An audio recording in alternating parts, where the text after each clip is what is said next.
What's going on, you guys? It's Scott from Fly Rides, back again today with a Fly Rides exclusive. This bike is going to be available exclusively at Fly Rides. It is the Cube Stereo Hybrid 140 HPC Pro 625.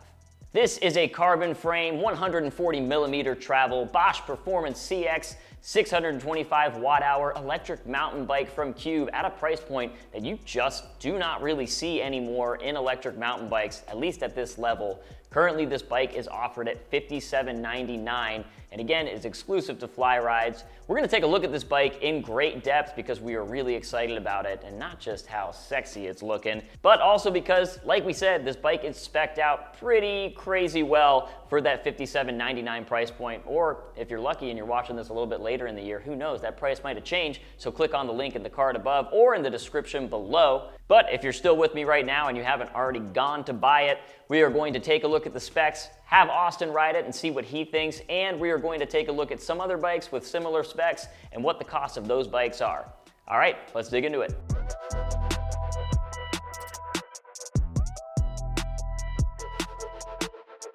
You know the drill. Let's talk about specs, baby. Let's talk about specs, baby. Starting off with that Bosch Performance CX motor, 85 newton meters of torque and 250 watts.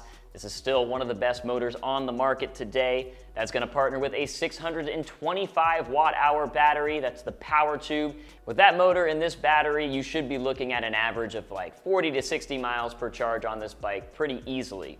Now, Cube has decided to go with an 11-speed derailleur on this cross-country bike, which I think is going to be plenty for you because, again, this is a 140 bike. It's more for kind of single-track, flowy kind of, trails and stuff like that, cross-country riding. So an 11-speed derailleur should be plenty on this bike, and that's one of the areas where they're going to be saving you money. It's going to be the Shimano Dior. I was really impressed with this derailleur on both a mountain bike and a commuter I took out recently. If your Shimano Dior is tuned well, these things are really snappy this year. I have not had that experience in past years necessarily, but this year I have been very impressed on both sides of the e-bike aisle, e-mountain bikes and electric road and commuting bikes with the Shimano Dior. Plus, they're still giving you an 11 to 51 tooth cassette, so that is still a pretty big gear ratio on the Cube Stereo Hybrid Pro 140.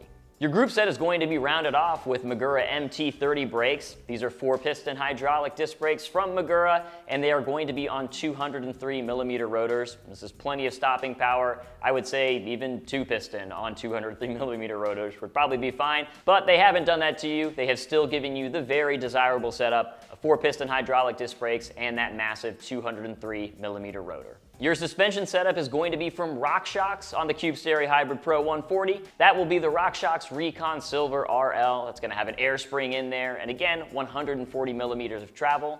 In the back, it's the RockShox Deluxe Select. I found that these shocks provided a high level of rebound. It was a quick kind of comeback, which you want on a 140 cross-country bike. You don't really want that sort of heavy plushness that's gonna be for like bigger drops, because you want it to be kind of quick and snappy on those rock gardens and those single track trails.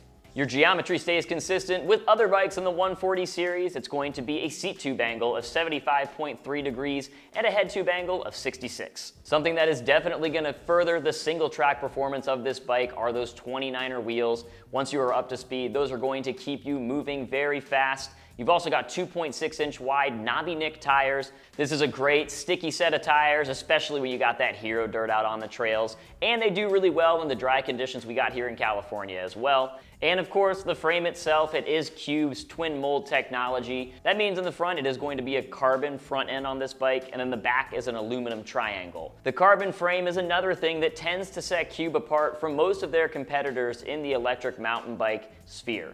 A few things that I think Cube has done a great job of this year, just in terms of the look of the bike. First of all, it is a not so busy kind of handlebar setup. You've just got that Purion display, your shifter, and the brakes. Nothing too complicated about it. And also the internal routing is really well done, so that you're not having too much cabling out in front of the handlebars, which it's nice to have that minimalist look up front. In addition to that, Austin and I kept remarking on this when we were riding these bikes out on the trail. It's just, this bike looks like it's like a really solid paint job. I don't know, I really like the redesign that Cube has done this year. You can't really see the Cube on the side as much. It's kind of more minimalist and a little bit more mysterious what bike you're looking at. You're still rocking the Cube logo on that rear triangle, but they really let the paint job and design of the bike kind of speak for itself this year, and it's resulted in a really fancy looking bike that I like a lot. But all of these things do not necessarily tell you how the bike rides, so of course we're gonna have Austin take this thing out. This is gonna be an interesting test for him because of course he is a little bit more of a enduro downhill, likes to drop off like 20-foot walls and stuff like that. You guys know how Austin rides. So it'll be fun to see him put the 140 to the test and see actually how far he can push it. Austin, show us what this Cube Stereo Hybrid 140 HPC Pro is all about. Here we go, dropping in on the new Stereo Hybrid 140 Pro. We're gonna keep it on the smaller stuff today. Pop over that little jump right there, just so we can hit that hip. Haha.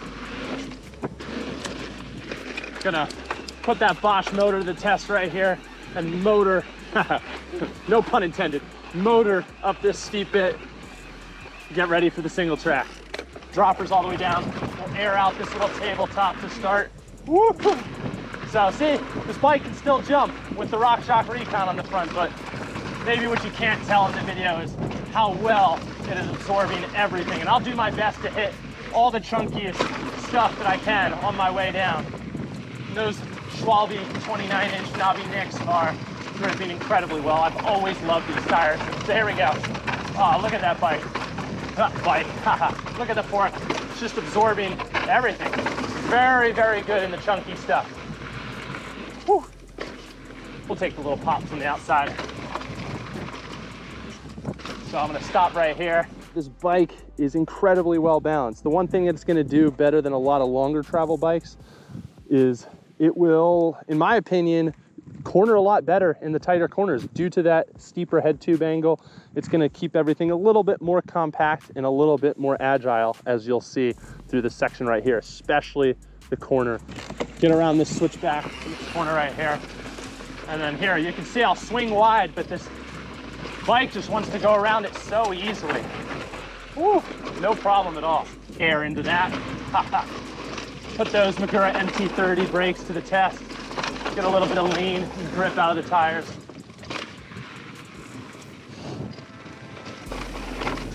Ooh, here we go. I think we'll hit the step up, crouch down, get some speed.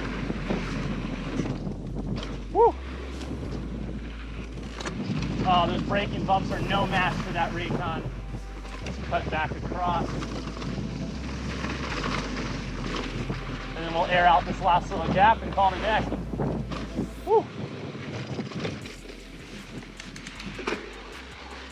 I'll climb up this little bit. It's good to note too, this bike has Shimano Dior 11 speed, not 12 speed, but you still get an 11 to 51 cassette. So you still get the same wide range as a 12 speed, just missing that one in between here. So do not worry if you see that in the spec sheet. It's honestly just as good. Hear that RockShox Recon going to work. Ooh. Get some speed to carry up the hill.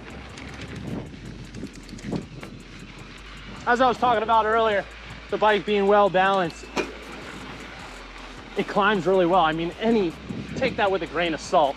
Any e-bike is gonna climb well because, I mean, gosh, you have a motor. But there is more to it than obviously just a motor, because the motor is going to push every single electric mountain bike up the hill. But body position on the Cubes for everyday riding, for comfort mountain riding. Like I said, this isn't your downhill machine. Like, can it go downhill extremely well? Yes. But in my opinion, this is going to ride better all day out in the mountains than some longer travel or even higher end bikes. It's just more well balanced. The suspension for just general fire road use is, in my opinion, softer and more supple than a lot of higher end stuff. Call me crazy for saying that, but this fork is just like, I don't know if you can see that. It's just really, really soft. If you were looking for a bike that's gonna get you from your house to the top of the mountain and then down the single track and be comfortable, all while not breaking the bank completely and getting a carbon fiber frame. I mean, the 140 Pro is the bike you wanna go with. So hopefully that gave you a good idea of what this bike is capable of and how Austin felt about it. But as promised, we are going to compare this bike with another bike in the industry. Honestly, a bike at this price point, as mentioned at the beginning of the video, you don't really see a lot of like mid-fives bikes out these days. And when you do, you know, they're spec'd with, I guess to put it nicely, undesirable components, whereas this bike really has some solid stuff on it. So the one bike we found that was sort of comparable was the Trek Rail 5. Now the Trek Rail 5 is a full suspension electric mountain bike with that Bosch Performance CX motor as well. The big difference though, right off the bat you're gonna see is a 500 watt-hour battery. When you think about the fact that Bosch has announced that there is going to be a 750 watt-hour battery coming out, 500 watt hours to me just seems kind of, I don't know, antiquated, especially on electric mountain bikes where you're gonna be out there climbing hills a lot. You want as many watt hours as you can get. Now, most of the specs between the Trek Rail 5 and the Cube Stereo Hybrid 140 HPC Pro are pretty comparable other than that. There's a couple minor differences here and there. The forks are a little bit different, but the gear ratios stay about the same even though you get the 12 speed on the Trek Rail 5 and the 11 speed on the Cube Stereo Hybrid 140 HPC Race. Same derailleur though, as you can see, but that big difference is going to be the 125 extra watt hours you're getting on the Cube Stereo Hybrid HPC. Now, to be totally fair, at current pricing, the Trek Rail 5 is $150 cheaper, but I guess the question you kind of have to ask yourself at that point is, well, frankly, normally getting that bigger battery is gonna cost you like $1,000 if you're just to pay for a battery, you know, the 625 watt hour battery a la carte, you know, by itself. So you're saving $150, but potentially to spend $1,100 in the future, $1,000 in the future when you want that battery upgrade. And I can kind of promise you, you're gonna want at least that 625 watt hour battery. I've been doing this for quite some time, and yeah, the 500 watt hour batteries just aren't really cutting it anymore. That's kind of the big difference to me though, is that with the Cube Stereo Hybrid 140 Pro, you are still staying in that mid-5 range and you're getting the 625 watt hour battery. But let's not get too much into the weeds there. This is still a review of the Cube Stereo Hybrid 140 HPC Pro.